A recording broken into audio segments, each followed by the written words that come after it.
பாவக்காய் பொடியாக நெருக்கி வச்சுட்டு 10 கிராம் புளி கரைச்சி வெடிகட்டி வச்சுட்டு அந்த புளியை உப்பு மஞ்சத்தூள் 2 ஸ்பூன் சாம்பார் பொடி போட்டு கரைச்சி வச்சுட்டு கடுகு வெந்தயம் பாதி காஞ்ச மிளகா கொஞ்சம் பெருங்காயம் போட்டு துவரம் பருப்பு கொஞ்சம் கடலை பருப்பு போட்டு நல்லா செவந்த அப்புறமா இந்த பாவக்காயும் வெங்காயமும் போட்டு நல்லா வதக்கிட்டு அதுக்கப்புறம் இந்த கூட்டி வச்சுருக்க புளி ஜலத்தை தூக்கி அதில் கொட்டினா நல்லா கொதிச்சிடும். கீழே இறக்கி வச்சு பச்சை கருவேப்பிலை போட்டால் பாகற்காய் வெத்த குழம்பு.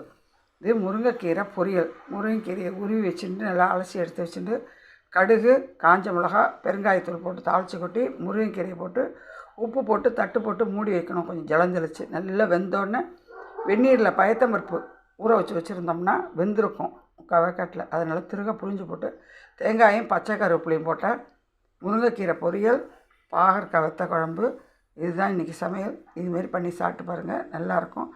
சேனலுக்கு ஆதரவு கொடுங்க, பெல் பட்டனை லைக் பண்ணுங்கள். நன்றி, வணக்கம், தேங்க்யூ.